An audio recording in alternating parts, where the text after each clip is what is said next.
அன்பான பெரியோர்களே, ஜமாத்தார்கள், அல்லாஹ்வின் அருளால் ஃபஜ்ருடைய தொழுகையை தொழுதுவிட்டு நன்மையான காரியங்கள் குறித்து பேசுவதற்காக கேட்பதற்காக நாம் எல்லாம் அமர்ந்திருக்கிறோம். அல்லாஹ் ஜல்லஷானஹு வ தஆலா நம்முடைய அனைத்து இபாதத்துகளையும் பரிபூர்ணமாக கபூல் செய்வானாக. ஆமீன். அருமையான பெருமக்களே, நன்மைகளை அதிகமாக வாரி வாரி வழங்கக்கூடிய மார்க்கம்தான் நம்முடைய இஸ்லாமிய மார்க்கம். நபிகள் நாயகம் ஸல்லல்லாஹு அலைஹி வஸல்லம் அதிகமான நன்மைகளை சேகரித்து கொள்ளுங்கள் என்று கூறுகிறார்கள். குர்ஆனில் பல இடங்களில் அல்லாஹ் தஆலா எனக்கு உண்மை விசுவாசிகளாக இருந்து தக்வாவோடு வாழ்ந்து நல்ல அமல்களை செய்யுங்கள். சில இடத்துல அல்லாஹ் சொல்கிறான், சாபிகு இலல் ஹைராத், நன்மையான காரியத்தை செய்வதின் பக்கம் நீங்கள் ஒருவருக்கொருவர் போட்டி போடுங்கள் என்றும் அல்லாஹ் குர்ஆனிலே சொல்லி காட்டுகிறார். ஆக நம்முடைய தீனுல் இஸ்லாம் என்பது நன்மைகளை மனிதர்கள் செய்வதற்கு ஆர்வமூட்டக்கூடிய மார்க்கம். ஒரு மனிதன் நன்மையான காரியத்தை செய்ய வேண்டும் என்று நினைத்தாலே அவனுக்கு நன்மை உண்டு. ஒரு ஆள் தொழலை, ஆனால் தொழணும்னு நினைக்கிறார். சதக்கா கொடுக்கலை, ஆனால் சதக்கா கொடுக்கணும்னு நினைக்கிறார் என்றால், குர்ஆன் ஓதலை, குர்ஆன் ஓதணும்னு நினைக்கிறார். அவர் நினைத்ததற்காக வேண்டியே கூலி உண்டு, நன்மை உண்டு. அதுதான் நம்முடைய இஸ்லாம். அதே நேரத்தில் ஒரு மனிதர் தொழ வேண்டும் என்று நினைத்து தொழுது விட்டாரையானால் அவருக்கு நினைத்ததின்படி அமல் செய்ததற்காக 2 மடங்கு கூலி உண்டு என்றும் நாம் ஹதீஸிலே பார்க்கிறோம்.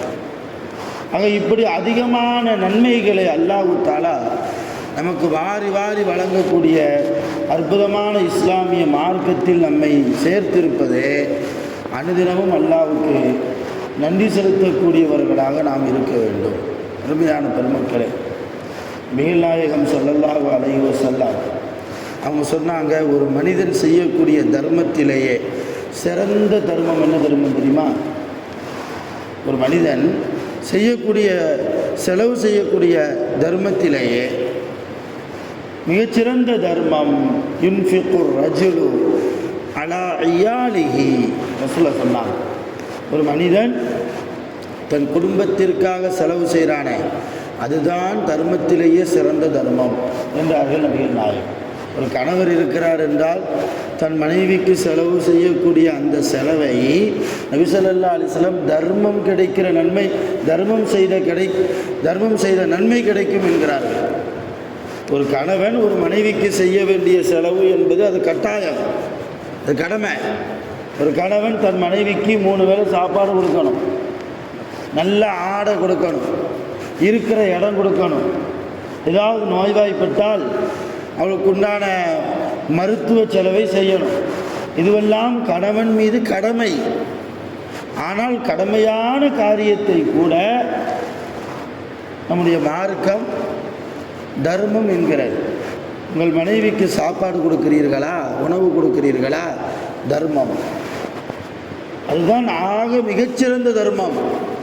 உங்கள் மனைவிக்கு உடுத்துவதற்கு ஆடை எடுத்து கொடுக்கிறீர்களா, அதுதான் தர்மத்திலேயே மிக உயர்ந்த தர்மம். உங்கள் மனைவிக்கு மருத்துவ செலவு பார்க்கிறீர்களா, நோய் ஏற்பட்ட போது அதுதான் தர்மத்திலேயே மிகச்சிறந்த தர்மம் என்கிறார்கள் நபிகள் நாயகம் ஸல்லல்லாஹு அலைஹி வஸல்லம். அதோடு மாத்திரமல்ல, மனைவிக்கு அன்போடு ஒரு கவளம் உணவு நம்முடைய கையால் எடுத்து ஊட்டி விட்டாலும் கூட தர்மம் செய்த நன்மை. இதுவெல்லாம் மனைவி விஷயத்தில். பிள்ளைகள் விஷயத்தில் எடுத்தால் அதே போன்றுதான்.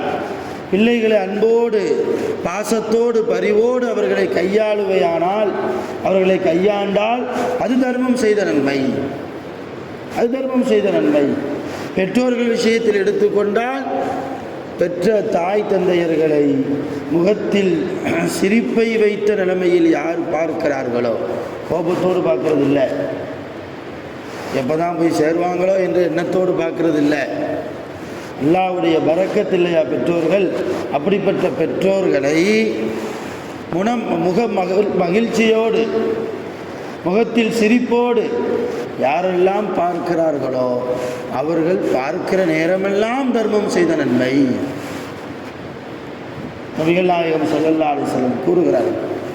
அதே போன்று உன்னுடைய சகோதரன், உடன் பிறந்த சகோதரன், அவனோடு ஒழுக்கத்தோடு மார்க்கம் எப்படி நடக்க சொல்லியிருக்கிறதோ அதுபோன்று நடந்தால் அதுவும் தர்மம் செய்த நன்மை.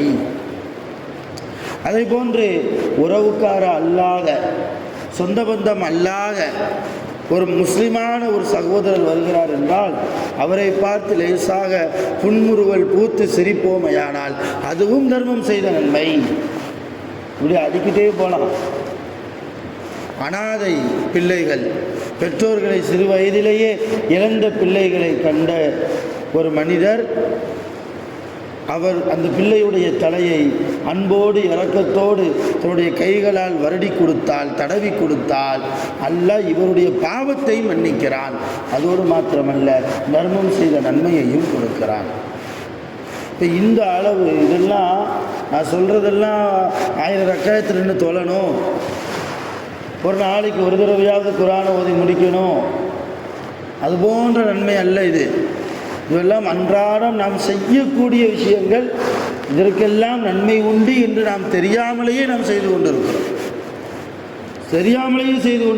ஒரு மனிதர் ஸல்லல்லாஹு சொன்னாங்க இல்லையா, தொழுகிறதுக்காக வீட்டில் இருந்து ஒழுவு செஞ்சுட்டு பள்ளிவாசலுக்கு வந்தா, வீட்டில் இருந்து ஒழு செஞ்சுட்டு பள்ளிவாசலுக்கு வந்தால் அவர் எடுத்து வைக்கிற ஒவ்வொரு எட்டுக்கும் ஒரு நன்மை எழுதப்படுகிறது, ஒரு பாவம் மன்னிக்கப்படுகிறது. வீடு தூரத்தில் இருப்பவர்கள் எல்லாம் பாக்கியசாலிகள் இல்லையா? பள்ளிவாசலை விட்டு கொஞ்சம் தூரத்தில் யாருடைய வீடு இருக்கோ அவங்களாம் ரொம்ப பாக்கியசாலிகள். வீட்டில் ஒழு செஞ்சுட்டு வந்தால் ஒவ்வொரு எட்டுக்கும் ஒரு நன்மை எழுதப்படுகிறது, ஒரு பாவம் மன்னிக்கப்படுகிறது. ஆனால் இன்றைக்கி என்ன செய்கிறோம்? வீட்டில் எவ்வளவு வசதி இருந்தாலும், தண்ணி வசதி, பள்ளிவாசலில் வந்து தான் ஒழு செய்கிறோம் இல்லையா? இங்கே வந்து தான் காலை கழுவுறோம். இன்னும் சில பேர் பாத்ரூம் போகிறதுக்குன்னே பள்ளிவாசல் வச்சுருக்கிறாங்க. பாத்ரூம் போகிறதுக்குன்னே பள்ளிவாசல், தொழுகிறதுக்கு பள்ளிவாசலுக்கு வர்றதில்லை. ஆனால் சில ஊர்களில் பாத்ரூம் போகிறதா இருந்தால் நேராக பள்ளிவாசலுக்கு வந்துடுறாரு. சாவி கொடுங்கன்னு சொல்லி அதுக்கு ஒரு சண்டை. எதுக்காக சொல்கிறேன்னா, பள்ளிவாசல் என்பது அருமையான பெருமக்களே நம்முடைய நன்மைகளை அதிகமாக சேகரிக்கக்கூடிய ஒரு இடம். அது வெறுமன பள்ளிவாசல் மட்டுமல்ல, பள்ளிவாசலுக்கு வருகிற வழியிலெல்லாம் நாம் நன்மையை சேகரிக்க வேண்டும். அதனால தான் ரசூலுல்லாஹ் சொன்னாங்க, வீட்டில் இருந்து ஒழு செய்துவிட்டு பள்ளிவாசலுக்கு வாருங்கள். பள்ளிவாசலில் உள்ள தண்ணீர் என்பது யாருக்கு தெரியுமா? பிரயாணிகளுக்கு தான். முசாஃபிர், பிரயாணிகள் ட்ராவல் பண்ணுறாங்க இல்லையா, அவங்க தொழுகை நேரம் வந்தால் அவங்க எங்கே நின்று ஒழு செய்வாங்க? முடியாது. அவர்கள் வந்து ஒழு செய்வதற்காகத்தான் பள்ளிவாசலில் ஏற்படுத்தப்பட்ட தண்ணீர் வசதிகள் எல்லாம். சொந்த ஊரில் உட்கார்ந்து கொண்டு வந்து ஒழு செய்கிறதுக்கு இல்லை. சொந்த ஊரில் உட்காந்துக்கிட்டு பக்கத்தில் வீடை வச்சுக்கிட்டு தொழுகை நேரத்தில் கரெக்டாக காம சொல்லும் போது வந்து நேராக ஹவுஸில் உட்காந்து ஒழு செய்கிறது இல்லை. அது என்றைக்காவது ஒரு நாள் செஞ்சால் பரவாவும் இல்லை. நம்முடைய வாடிக்கை என்பது ரசூல் ஸல்லல்லாஹு அலைஹி வஸல்லம் அவர்களுடைய பழக்க வழக்கம் என்பது, சஹாபாக்களுடைய சுன்னத்துகள் என்பது வீட்டிலிருந்து ஒழு செய்துவிட்டு பள்ளிவாசலுக்கு வருவது தான். அப்படி வந்தால் ஒவ்வொரு எட்டிற்கும் ஒவ்வொரு நன்மை கிடைக்கும், ஒவ்வொரு பாவங்கள் மன்னிக்கப்படும். இப்படி நன்மைகளை அதிகமாக வாரி வாரி வழங்கக்கூடிய நம்முடைய தீனுல் இஸ்லாம் மார்க்கத்தில் அல்லாஹ் நம்மை முஸ்லிமாக வாழ செய்திருக்கிறான். அல்ஹம்துலில்லாஹ். அல்லாஹ்வை அதிகமாக நாம் புகழ வேண்டும், போற்ற வேண்டும். இனி வரக்கூடிய காலகட்டங்களில் அதிகமான நன்மை செய்ய வேண்டுமே என்கிற ஒரு ஆர்வம் முதலில் நம்முடைய கல்வியை உருவாக வேண்டும். நன்மை செய்யணுங்கிற ஆர்வம் இருந்தால் தான் முடியும். நன்மை விஷயத்தில் பொடுபோக்கு இருந்தால் ஷைத்தானுக்கு அடிமையாகி போவோம். சொல்கிறாங்க, ஒரு மனிதன் அவன் தூங்குகிற போது ஷைத்தான் அவனுடைய பெடரிக்கு பின்னால் 3 முடிச்சுகளை போட்டு கட்டுகிறான். சொன்னாங்க, அவனுடைய பெடரிக்கு பின்னால் 3 முடிச்சை போட்டு கைத்தை வச்சு கட்டுறான்.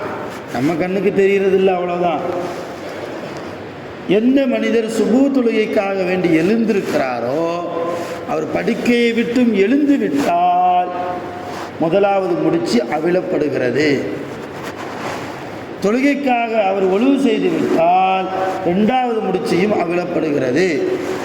தொழுகைக்கு அவர் வந்து விட்டால் 3 முடிச்சுகளும் அவிழப்படுகிறது. அருமையான பெருமக்களே, அப்போ 3 முடிச்சுகளும் ஷைத்தான் போட்ட முடிச்சு நாம் தூங்குகிற போது அது அவிழ்ந்து விடுமையானால் அன்றைக்கு நாள் அல்லாஹ்வுடைய பாதுகாப்பு. அதனால தான் சொன்னாங்க, யார் ஒருவர் சுபூ தொழுகிறாரோ, ஃபஜ்ர் தொழுகிறாரோ அவருக்கு அல்லாஹ்வுடைய பாதுகாப்பு அன்றைய நாள் முழுவதும் கிடைக்கும் என்றார். ஷைத்தான் அவரை மிக லேசான முறையில் கெடுப்பதில்லை. சுபூ தொழாமல் இருந்தால் வீட்டிலோ அல்லது பள்ளிவாசலிலோ தொழாமல் இருப்பாரையானால், அருமையான பெருமக்களே, அன்றைய நாள் அல்லாஹ்வுடைய பாதுகாப்பு அவருக்கு கிடைக்காமல் போய்விடும். நன்மைகளை அதிகமாக தேடக்கூடிய ஒரு ஆர்வம் அவருடைய கல்வியில் இருந்தும் அல்லாஹ் எடுத்து விடுவான். ஷைத்தான் அங்கே வந்து விடுவான். அருமையான பெருமக்களே, வாழக்கூடிய காலகட்டம் அல்லாஹ்வுக்கு பிடித்தமான வாழ்க்கையை வாழ்வோம். அதிகமான நன்மைகளை சேகரித்து வாழ்வோம். நன்மைகள் மீது அதிகமான ஆர்வம் கொண்டவர்களாக நம்மை வல்ல ரஹ்மான் ஆக்கி அருள் புரிவானாக. உலகத்தில் வாழ்கிற போது நோய் நொடி இல்லாமல், ஆஸ்பத்திரி செலவுகள் இல்லாமல் நீண்ட ஆயுள் காலம் அல்லாஹ்வால் வழங்கப்பட்டு சாலிகான நிறைய அமல்களை செய்தவர்களாக மரணிப்பதற்கு அல்லாஹ் நம் அனைவர்களுக்கும் அருள்